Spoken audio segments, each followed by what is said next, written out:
So I hope कि इस video से पहले तुम अपनी पिछली वीडियो देख चुके हो, which was about what is your mock score telling you, जिसका मतलब ये था बच्चों कि अगर आपके 35 मार्क्स आ रहे हैं, 45 मार्क्स आ रहे हैं, 50 मार्क्स आ रहे हैं, जो भी, तो उसका एग्जैक्ट मीनिंग क्या है। अगर आपने नहीं देखा है बच्चों तो इस वीडियो के बाद भले उसको देख लेना, लेकिन इन दोनों वीडियोस को साथ में देखना है। मैं बिल्कुल तुरंत बैठी हूँ उसको रिकॉर्ड करने जब मैंने पिछली वीडियो रिकॉर्ड करी है, because I want to tell you बच्चों की मॉक स्कोर समझने के बाद कि आपका मॉक स्कोर कितना आ रहा है और वो आपसे क्या कह रहा है, और दो चीजों को समझना इंपॉर्टेंट था, which is the timing of the mock, मतलब आप कितने टाइम में मॉक को कंप्लीट कर रहे हो तो उसका मतलब क्या है, एंड दूसरा sectional understanding of your mock, क्योंकि इसी से आपके अगले मॉक का स्कोर इंक्रीज होगा। So let's get started. So, बच्चों अगर तुम ऑलरेडी पार्ट 1 देख के आ रहे हो और तुमने व्हाट्सएप ग्रुप ज्वाइन कर लिया था तो बहुत ही बढ़िया है, लेकिन जितने भी नए व्यूअर्स हैं जो पहली बार वीरन लीगल के चैनल पे आए हैं बच्चों, पहली बात तो वेलकम, एंड दूसरी बात ये है बच्चों कि आगे आने वाले महीनों में तुम्हें बहुत जरूरत पड़ने वाली है इस एक व्हाट्सएप ग्रुप की, जिसका लिंक तुम्हें डिस्क्रिप्शन बॉक्स में मिलेगा, क्योंकि इसी ग्रुप में बच्चों तुम्हें मिलेंगे free classes, free study material, practice questions, mock test, also daily current affairs यहाँ पे शेयर होते हैं every single day, monthly magazine जिनको मैंने खुद से मार्क किया हुआ है, यानी उन्हीं टॉपिक्स को तुम्हें पढ़ना है बच्चों, उसके अलावा पढ़ने की नीड नहीं है। Most important topic list, anything and everything that you need for your CLAT examination, इस ग्रुप में बच्चों में सारे एस्पिरेंट्स के साथ फ्री ऑफ कॉस्ट शेयर करती हूं, तो तुम भी इसको ज्वाइन कर लेना अगर तुम भी एक अच्छी स्टडी कम्युनिटी का पार्ट बनना चाहते हो। So I hope ये ज्वाइन कर लिया होगा तुमने बच्चों, and now I wanted to talk to you about the two more things जो आपको अपने मॉक में कंसिडर करनी है बच्चों। वो है पहली the timing of the mock, कि आप कितनी देर में अपने मॉक को अटेम्प्ट कर रहे हो और उसका क्या मतलब है, और दूसरी चीज ये बच्चों कि आप हर सेक्शन से क्या समझोगे, कि आपको कौन से सेक्शन में क्या करने की जरूरत है कि अगली बार आपका मॉक स्कोर अच्छे से इंप्रूव हो जाए। तो पिछली बार की डायरी कंटिन्यूड है और उसी में मैंने कुछ पॉइंट्स लिखे हुए हैं बच्चों, जिससे मैं तुम्हें बताने वाली हूँ कि अब हमें आगे क्या करना है। पहली चीज बच्चों, टाइमिंग की कुछ 4-5 टाइप की इश्यूज हो सकती है, ठीक है। अगर आपका मॉक टाइम पे कंप्लीट नहीं हो रहा है तो उसके ये 4-5 रीजंस हो सकते हैं। अब तुम बच्चों मुझे कमेंट सेक्शन में बताना कि इनमें से कौन सा रीजन तुम्हें समझ में आ रहा है कि तुम्हारे साथ ये प्रॉब्लम हो रही है। पहला रीजन ये बच्चों कि तुम्हारी रीडिंग स्पीड ही पंगे में है। अगर तुम बच्चों मुझे बताओगे कमेंट करके, तो मैं आने वाली वीडियोस बच्चों उन्हीं प्रॉब्लम्स को सॉल्व करने के लिए बनाऊंगी, तो तुम मुझे कमेंट्स में बता सकते हो। तो पहला रीजन ये हो सकता है बच्चों कि तुम्हारी टाइमिंग ही बहुत स्लो है, यानी रीडिंग स्पीड बहुत स्लो है। तो चाहे तुम्हें कितना भी समझ में आता हो, तुम्हारा सिलेबस कितना भी कंप्लीट हो चुका हो, तुम क्वेश्चंस को रीड ही नहीं कर पाते हो, तो तुम उनको अटेम्प्ट ही नहीं कर पाते हो, सेक्शंस तक पहुंच ही नहीं पाते हो। So one reason could be this, that your reading speed is slow. Second reason could be बच्चों that your reading speed is fine, you read quite quickly, but पढ़ के कुछ समझ में ही नहीं आता है, which means your comprehension is very week.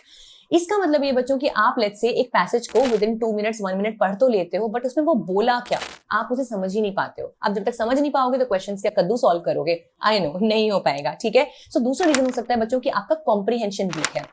तीसरा रीजन हो सकता है बच्चों की रीडिंग तो स्लो है ही है, कॉम्प्रिहेंशन भी स्लो है। I know it's a big problem, but इसको भी हम सॉल्व करेंगे और इसी चैनल पे सॉल्व करेंगे बहुत जल्दी बच्चों, ठीक है। तो परेशान होने की बिल्कुल भी जरूरत नहीं है। तो तीसरा रीजन क्या हो गया कि आपकी रीडिंग स्पीड भी स्लो है और आपका कॉम्प्रिहेंशन, इसको समझने की जो क्षमता है वो भी कम है, और हो सकता है पैसेजेस ही आपको बहुत कॉम्प्लेक्स लगते हो या लंबे लंबे क्वेश्चंस पढ़ने में ही आपका सरदर्द हो जाता हो ना। चौथा रीजन हो सकता है बच्चों की आपका किसी एक पर्टिकुलर सेक्शन में आपकी स्पीड स्लो हो, जैसे कि मैथ्स हो गया, एनालिटिकल रीजनिंग हो गया बच्चों। इसमें क्या होता है ना कि कॉन्सेप्ट के साथ साथ आपकी प्रैक्टिस बहुत लगती है।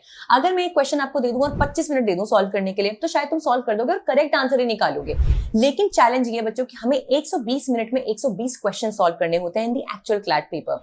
अगर आपकी प्रैक्टिस कम है, स्पेशली मैथ्स या एनालिटिकल रीजनिंग, तो आप उस सेक्शन को बहुत टाइम लगा के सॉल्व करोगे। तो चौथी प्रॉब्लम तो ये है ना। पांचवी प्रॉब्लम बच्चों जो आपको है वो है कि आप एक ही सेक्शन पे बहुत ज्यादा टाइम स्पेंड करते हो, या तो वो सेक्शन आपको समझ में नहीं आ रहा है और आप बार बार क्वेश्चन पढ़ रहे हो कि यार पढ़ लेता हूं, हो सकता है हो जाएगा, समझ में आ जाएगा, या आप ऑलरेडी इतने स्लो उस सेक्शन में कि आप उस पर बहुत ही टाइम वेस्ट करते हो और आगे वाले सेक्शन जो इजी थे, आपको आते थे, आप कर सकते थे, आप उन तक पहुंच ही नहीं पाते हो with in the right time. और लास्ट रीजन ये हो सकता है बच्चों जो शायद आप मिस कर रहे हो इस मोमेंट पे, वो है कि आपका जो ऑर्डर है ना of attempting the sections in your mock, वो आपके फेवर में काम नहीं कर रहा है। अब क्या है ना बच्चों कि ये सारे जो प्रॉब्लम्स है ना, इनका डिटेल सोल्यूशन मुझे आपको देना पड़ेगा, क्योंकि अगर मैं इस वीडियो में आपको एक एक पॉइंट बता भी दूं ना, उससे कोई फायदा नहीं होगा। सो अगला जो मॉक से रिलेटेड वीडियो बच्चों इस चैनल पे लेके आऊंगी, मैं इसके सोल्यूशन पे ही लेके आऊंगी कि जो जो प्रॉब्लम्स के साथ आप स्ट्रगल कर रहे हो उसके लिए आपको एक्चुअल में क्या करना है। बट इन प्रॉब्लम्स को आइडेंटिफाई करो बच्चों, और एक चीज है बच्चों आपको ओवरऑल करनी है, रीडिंग स्पीड पे वर्क करना है, आपको टाइमर लगा के रीड करना होगा। और अगर ओवरऑल मॉक बच्चों आपको बहुत लेट होता है, 2.5 घंटे में 3 घंटे में सॉल्व होता है,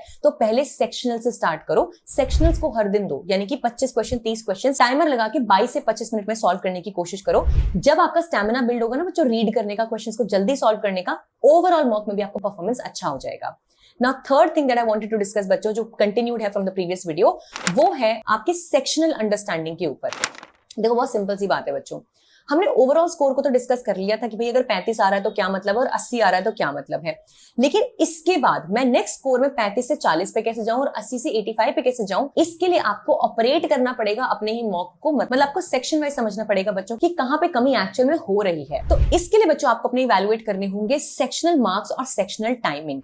मतलब ये बच्चों की लेट्स से कि आपका 70 स्कोर आ रहा है, ठीक है, तो उसमें से कौन से सेक्शन का कंट्रीब्यूशन क्या है 70 मार्क्स में से, तो क्या आप 25 या 20 मार्क्स लीगल में लेके आ रहे हो, 25 के आसपास मार्क्स आप इंग्लिश में लेके आ रहे हो, और आप 20 के आसपास मार्क्स आप क्रिटिकल रीजनिंग या लॉजिकल में लेके आ रहे हो, और करंट अफेयर्स और मैथ्स आप छू ही नहीं रहे। Let's take an example. यहाँ पे आपको समझ में आ जाएगा बच्चों कि ये 3 सब्जेक्ट्स तो आपके फिर भी ठीक चल रहे हैं, लेकिन करंट अफेयर्स और मैथ्स में गड़बड़ हो रही है। और अगली बार आप खुद समझ जाओ बच्चों कि अगर आपको मॉक स्कोर बढ़ाना है तो उन्हीं सेक्शंस पे काम करना होगा जिनके क्वेश्चंस आप सॉल्व नहीं कर पा रहे हो। तो पहली चीज तो आपको ये देखनी होगी बच्चों। दूसरी चीज जो आपको एनालाइज करनी है बच्चों की, कोई एक ऐसा सेक्शन जो आपका सॉल्व तो अच्छे से हो रहा है लेकिन वो टाइम बहुत ले रहा है। मतलब मैथ्स जब आप करने बैठते हो तो सॉल्व तो बड़ा अच्छा होता है, ऑलमोस्ट सारे आंसर आपके करेक्ट भी हो जाते हैं, लेकिन 25 से 30 मिनट लग रहे हैं सिर्फ 10 क्वेश्चंस को सॉल्व करने के लिए। अच्छी बात है, scores very good, timing very bad, क्योंकि इसके चक्कर में आपको आगे जाके सफर करना पड़ेगा बाकी सेक्शंस में। या लेट्स से लीगल आपका ऐसा है बच्चों जो आप समझ तो पाते हो, थोड़ा टाइम देते हो सॉल्व हो जाता है, लेकिन आप 40 मिनट लगा देते हो या 50 मिनट सिर्फ लीगल करने में लगाते हो, बाकी सेक्शंस कब करोगे, ठीक है। सो दूसरी प्रॉब्लम ये हो सकती है बच्चों कि आपका सेक्शन में स्कोर अच्छा आ रहा है पर टाइम भी बहुत ज्यादा लग रहा है। तीसरी कैटेगरी हो सकती है बच्चों कि आपका सेक्शनल में स्कोर भी गंदा आ रहा है और टाइम भी बहुत जा रहा है। ये सबसे डेंजरस सेक्शन है बच्चों। इसका मतलब क्योंकि आप समझ ही नहीं पाए, मॉक को करते समय भी आपको समझ में नहीं आया कि आपसे ये क्वेश्चंस नहीं हो रहे हैं and you should move on to the next section और टू द नेक्स्ट क्वेश्चन। यहां पे बच्चों आपको बैठना होगा, उसकी टाइमिंग पे भी वर्क करना होगा और उसके सिलेबस पे और प्रैक्टिस क्वेश्चंस पे भी वर्क करना होगा। एक और कैटेगरी जो बच्चों सेक्शंस की होती है कि आपका सेक्शन में एक्यूरेसी भी ज्यादा आई और टाइम भी कम लगा। ये होता है बच्चों आपका गोल्डन सेक्शन, क्योंकि ये आपकी हेल्प करेगा ओवरऑल मॉक स्कोर को आगे तक बढ़िया रखने के लिए। ये वाले सेक्शंस मोस्टली बच्चों होते हैं करंट अफेयर्स के, क्योंकि आप क्वेश्चन पढ़ते हो, सॉल्व करते हो, बहुत कम टाइम में आप सॉल्व कर जाते हो। एक सेक्शन आपका इसमें मोस्टली होता है बच्चों कई लोगों के लिए लीगल भी हो सकता है, लेकिन इंग्लिश काफी स्कोरिंग माना जाता है। तो ये अगर सेक्शन है इसमें आपको प्रैक्टिस अपनी बना के रखनी होगी और इसमें आपकी जो कमांड है उसका बेनिफिट आपको क्लैट एग्जाम तक भी लेना होगा। अब एक सेक्शन आपका हो सकता है बच्चों जो कंप्लीट एरर वाला सेक्शन हो सकता है, मतलब बिल्कुल ही ब्लंडर आप यहाँ पे करके आते हो कि आप टाइमिंग भी गंदी करके आते हो, आंसर्स भी आप पूरे गलत लिख के आते हो और उसके बाद बच्चों आप उसको रिवाइज भी नहीं करते हो, पढ़ते भी नहीं हो। ऐसा सेक्शन हमेशा आपकी ग्रोथ को हिंडर करेगा बच्चों। वो कभी भी आपको आपके मॉक स्कोर से आगे बढ़ने ही नहीं देगा, क्योंकि वो सेक्शन बार बार आता रहेगा और आप उसमें गलती करके मॉक स्कोर्स घटाते रहोगे। एंड लास्ट, और ये भी बच्चों एक बहुत ही स्कोप होता है सेक्शन में, वो है अनअटेम्प्टेड सेक्शन। मैं मोस्टली जब बच्चों मॉक्स करती हूँ तो मेरा अनअटेम्प्टेड सेक्शन होता है मैथ्स, जिसको मैं मोस्टली खोलती भी नहीं हूँ, क्योंकि मुझे ऐसा लगता है कि मैं या तो सॉल्व ही नहीं कर पाऊंगी या करने भी बैठूंगी तो मेरा टाइम बहुत जाएगा, तो मैं वहां जाती ही नहीं हूँ। मैं उस पेज को ही नहीं खोलती हूँ, क्वेश्चन को पढ़ती ही नहीं हूँ। ऐसे तो मैं क्लैट कभी टॉप नहीं कर सकती और तुम भी नहीं कर पाओगे। तो कोई अगर ऐसे सेक्शन है बच्चों जो आप बिल्कुल ही छोड़ के आ जाते हो कि यार यहाँ तो मेरे बस का नहीं, ये मुझसे नहीं होगा, देन बच्चों आप क्लैट के एग्जाम में ऑलरेडी पीछे हो हजारों एस्पिरेंट से, क्योंकि बच्चों एक टॉपर टाइप एस्पिरेंट जो होगा वो 120 में से 120 क्वेश्चंस को करने की कोशिश करेगा और शायद करके भी आएगा। तो अनअटेम्प्टेड अगर वो है बच्चों तो वो इसी रीजन से कि आपकी तैयारी उसमें बिल्कुल नहीं है या आपको उससे डर लगता है या कोई भी रीजन है। इस पे वर्क करो, नेक्स्ट मॉक स्कोर आपका डेफिनेटली इंक्रीज होगा। आई होप बच्चों ये वीडियो आपको हेल्पफुल लगी। अगर समझ में आया मैं आपसे क्या कह रही हूँ और आपको मॉक्स चाहिए, मॉक एनालिसिस का तरीका चाहिए, इस चैनल को भी सब्सक्राइब कर लो और जो व्हाट्सएप ग्रुप मैंने आपको बताया था ना बच्चों, उसको ज्वाइन कर लेना। It will help you a lot in your preparation. क्योंकि बच्चों मैं वहां पे बहुत सारे लाइव सेशंस आती हूँ, तो आप मुझसे लाइव कनेक्ट कर सकते हो and you can talk to me in those sessions. With this everyone, I will see you in the upcoming videos. All the best. घबराना नहीं है मॉक स्कोर की वजह से जो भी आ रहा है, we will find a solution to it on this very channel which is we learn legal. Take care everyone, all the best.